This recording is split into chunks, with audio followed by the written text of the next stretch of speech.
sumabay pa sa uso. Ako'y magiging ako na aking ginusto.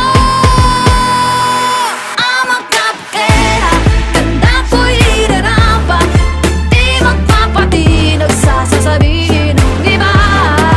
Ama kapkera, umaapaw ang karisma. Ang tunay kong ganda sa lahat na iba. Sa tuwing ako'y napagparaan, narinig ang bulungan na ako'y di kagandahan, ngunit ako'y lang pakialam. Di ko na kailangan na magpaganda, dating ko palang panalo na. Di ko need ang payo ng iba para ibandera aking ganda. Di ko kailangang sumabay pa sa uso. Ako'y magiging